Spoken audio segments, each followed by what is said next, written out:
You ever walk into a room and feel it instantly? You're invisible unless somebody needs something from you. But somehow you're still the one getting talked over, dismissed, or joked about. They cut you off mid-sentence. They tease you, but it's not really teasing.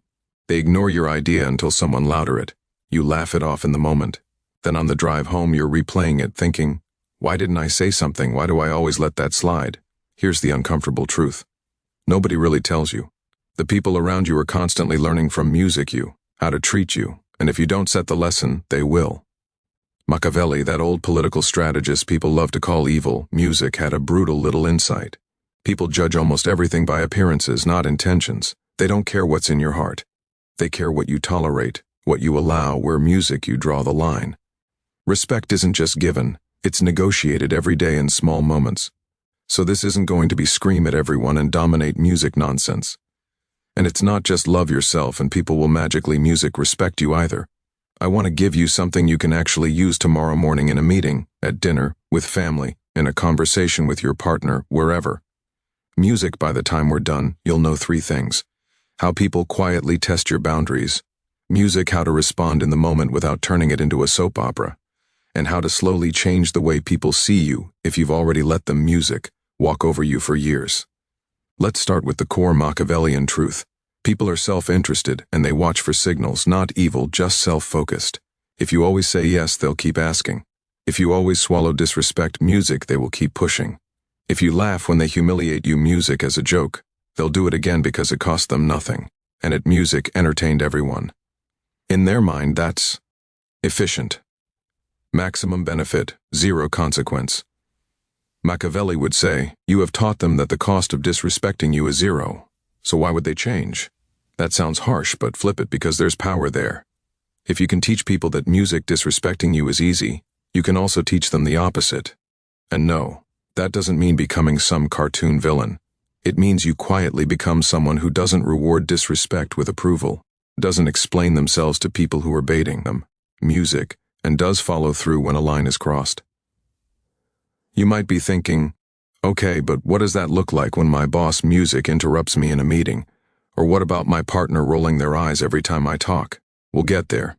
Music, but first, there's a decision you have to make that sounds soft, but is actually the foundation for everything else.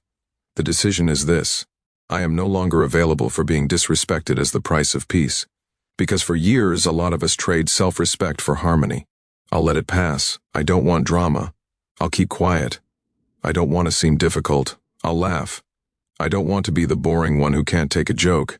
The problem is that peace isn't real. You still go home angry. You still lie awake replaying the scene. You still feel small. You didn't avoid conflict. You just moved the conflict inside your own head. So, if this is hitting a nerve, that's actually good. It means the part of you that's tired of swallowing disrespect is awake. Don't shut it back down. Music now. Machiavelli has this other idea. It's better to be feared than loved. If you can't be both, people hear that and picture some warlord screaming at everyone. Music that's not useful. Let's translate it into modern life. Music in your world, feared simply means they believe there are real consequences music for crossing you. That might be you walk away, you stop helping, you stop giving access, music you go over their head. You end the relationship, you speak up music in front of others. It doesn't need to be dramatic, it just needs to be real. If people believe there are no consequences, music respect dies. If they feel there is something to lose, respect naturally rises. That's the theory. Let's get into the practical side because the next time you walk into a music room, the game starts in the first 30 seconds. Watch what happens when someone who quietly music commands respect walks in somewhere new. They don't necessarily shout. They don't rush. They don't fidget music and try to justify their presence. They do a few simple things. They move like they already belong there. Music, they take a beat before they talk. They let their eyes land on people, not dart around. They choose where to sit or stand instead of hovering on the edges. Machiavelli would call that music stage managing perception. We call it presence. So next time you walk into a meeting or a party or even a family music gathering, try this tiny experiment. Instead of rushing to fill silence, slow down by 10%. Instead of diving straight for the least noticeable chair, choose one that's not apologetic. Not the head of the table like you're conquering Rome, just not folded into the corner. Instead of looking music at the floor or your phone, pick a few faces. Hold eye contact music for a second or two, give a small nod. You don't have to be the loudest. People respect calm certainty more than noisy insecurity. Okay, that's before anything is said. Now what about when the disrespect actually shows up? Because it will, especially when people are used to the old you. Let's say you're speaking in a meeting and someone cuts you off. Old pattern. Music, you go quiet or you laugh and let them take over.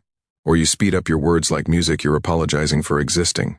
New pattern, simple line. Hold on, I wasn't finished. That's it, not angry, not emotional, just a calm interruption of the interruption, and then you continue. You don't over-explain. You don't add a nervous if that's okay. You just reclaim your sentence. You've just sent a Machiavellian signal. There is a boundary here. I will enforce it even in front of others. Let's do another one. Someone makes a joke at your expense in front of others. You feel that sting in your chest. Everyone looks at you to see how you react. Old pattern, force a laugh. Maybe make an even harsher joke about yourself to prove you're chill. New pattern. You stop for half a second. You look at them not smiling, and you say, "Nah, I'm not okay with that one." Then you go back to what you were doing again. You're not lecturing them for 10 minutes. You're not performing outrage. You're just not rewarding their disrespect with laughter and approval. That little moment feels awkward. Yeah, your heart will be pounding the first few times. But here's the thing. People remember that feeling. They might roll their eyes. In the moment, they might mumble, "Relax, it was just a joke." But next time they go to use you as the punchline. That microsecond of tension comes back in their body and they think, maybe not them. That's Machiavellian. You didn't give a TED talk on boundaries. You just gave them a tiny uncomfortable consequence. Now a question you might have, but what if they double down? What if they say I'm overreacting? Especially if I am a woman, or I'm usually quiet. That's where most people break. The moment their boundary gets tested, they retreat and apologize. The trick is to not get dragged into their frame. If they say, "Relax, you're overreacting," you don't start defending yourself with a long speech. You keep it short and grounded. "I'm not overreacting. I just said I'm not okay with that." And then you leave it there. You'll notice something. When you don't defend, argue, or over-explain, there's less for them to push against. The more words you use, the weaker you sound. Short sentence, calm tone, repeat if necessary. I said I'm not okay with that. I'm not done speaking yet. I don't allow people to talk to me like that. Notice that last one. I don't allow people to talk to me like that. It's a very Machiavellian sentence in a good way. It quietly says I have standards. I enforce them. I'm not asking for permission. I'm stating reality. Now maybe you're thinking, okay, but my situation is deeper than 1 or 2 moments. I've been the doormat friend, the quiet partner, the guy at work everyone makes fun of for years. They're not going to suddenly respect me because I said one line. You're right. That's like trying one workout in expecting visible abs. If your reputation is the one we can get away with anything around, you're not fixing that overnight, but you can absolutely change it over time. Machiavelli has this ruthless line about rulers. Sometimes to stay in power, they have to break with their past patterns to send a shock through the system. You're not a prince in Renaissance Italy, but the psychology is the same. You cannot become respected while behaving exactly like the version of you they grew comfortable disrespecting. So here's Snort's a simple, realistic reset plan. Call it your 30-day respect reset. Step 1, you quietly stop volunteering for everything. If you're the one who always picks up the slack, always covers shifts, always drives, always organizes, always listens for hours, while nobody asks how you are, pull back. Don't announce it with a speech. Just stop auto-yesing. When someone assumes you'll do it, new default line, "I'm not able to this time." No drama, no defending, no 5-paragraph essay. Let them feel the absence of your free labor. This alone will feel like a revolution if you've been a people pleaser. But it's important because if you never stop giving, they will never believe you. When you say that's too far, your actions contradict your words. Step 2, choose 1 or 2 key people and have a direct, uncomfortable conversation. This is where a lot of us want some magic sentence that avoids discomfort. I don't have one. Disrespect thrives in silence. At some point, you have to tell the person. You can say it like this. "Hey, I want to bring something up. Sometimes when you joke about me in front of everyone, it really lands as disrespect. I've laughed along before, but I'm not okay with it anymore. I value our relationship, music, so I'm telling you directly, I need that to stop. Will your voice shake? Probably. Will your heart race? Almost guaranteed. Will they maybe get defensive for a second? Very possible. But again, you've just done something extremely powerful. You've moved the conflict from inside your head into the real world, where it can actually be dealt with. Some people will surprise you and say, wow, I didn't realize, I'm sorry, cool. They're keepers. Music, some will brush it off or mock you. That tells you something too. This is someone who benefits from your low standards music and doesn't want to lose that advantage. Very Machiavellian of them. That leads to step 3, consequences. This is where better to be feared than loved if you can't be both becomes very practical. If they continue disrespecting you, music, after you've calmly drawn a line and told them how it lands music for you, something has to change on your side. Not words, behavior. At work, that might mean you music stop going out of your way to help them. You stop covering for them. Music, you raise issues to a manager instead of pretending it's fine. In friendships, you stop being so available. You leave the group earlier instead of staying in a hostile environment. You invest your energy in people who treat you well. In relationships, you say, we've talked about this before. If this keeps happening, I'm going to need some distance. And if it keeps happening, you follow through. Not in a dramatic explosion, but in a measured, consistent withdrawal. Machiavelli would say, a warning without a consequence is worse than saying nothing. It teaches them you don't mean what you say. Your job is to break that music pattern. Now let's talk about another kind of disrespect, the strategic one. Some people use subtle disrespect as a power move. They interrupt you in front of others to lower music your status. They joke that you're incompetent. They mispronounce your name on purpose. They talk over you in front of your kids or your team or your friends. In those moments, it's not just about you and them. It's about the audience. The room is silently wondering, music. Okay, how is this person going to handle this? Commanding the room doesn't mean flipping a table. Music, it means you respond in a way that makes everyone think, yeah, don't mess with them. Music, one of the best tools here is a calm question. They take a shot at you. You stop, look at them and say, what made you say that? Suddenly they're the one on the spot. They have to either own the malice or backtrack. If they say, relax, it's just a joke. You can follow with, I heard that. Music, I'm asking, what made you think that was cool to say? The tone is everything. Not shaky, not laughing, music, not enraged, just firm curiosity. Most people crumble under that music kind of direct light because they're only strong when everyone is on autopilot. When you call it out, they wobble. Another move, assuming authority in the room, even if you're not music the official leader. If you're discussing something and 2 people are talking over you, instead of talking louder and faster, music, you pause, then say, one at a time, I'll finish. Then I'll hear you out. Notice what you did there. You positioned yourself as someone whose voice gets heard and who can direct the flow without shouting. Again, that's music Machiavellian.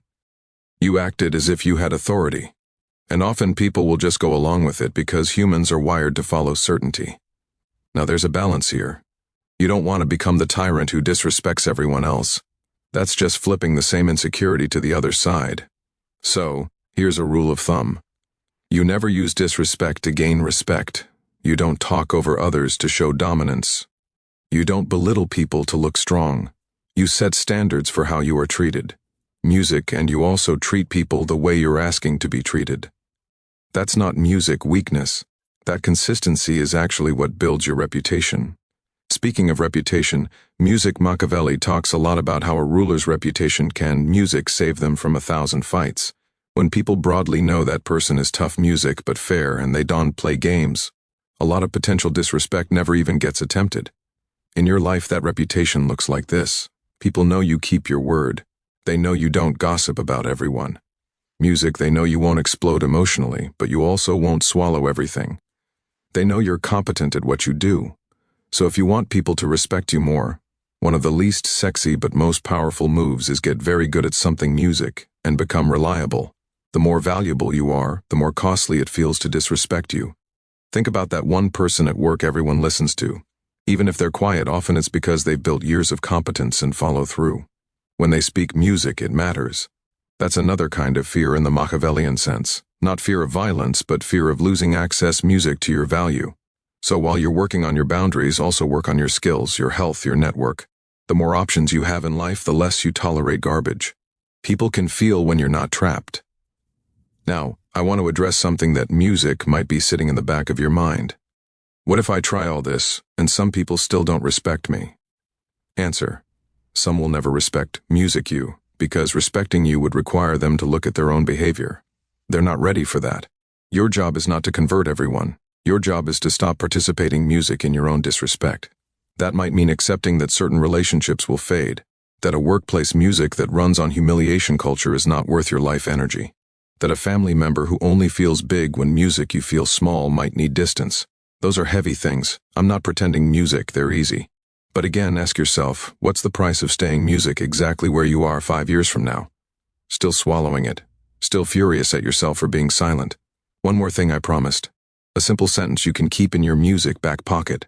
There isn't one magical phrase that fixes everything, but there is a category of sentences that are incredibly strong. They all have the same structure. I don't music allow people to talk to me like that.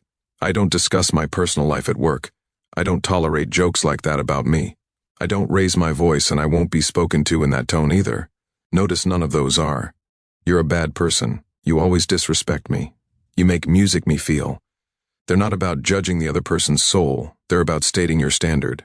That's very Machiavellian in the clean sense. Define your laws, then calmly enforce them.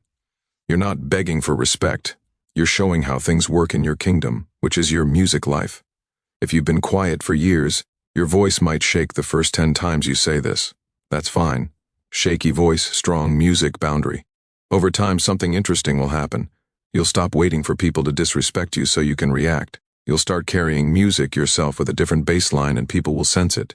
You'll be less eager to please. You'll speak a little slower. You'll let silence hang when someone crosses a line instead of nervously filling it. You'll be more selective about where you spend your time. That's commanding a room, not through theatrics, but through the quiet message your whole presence sends.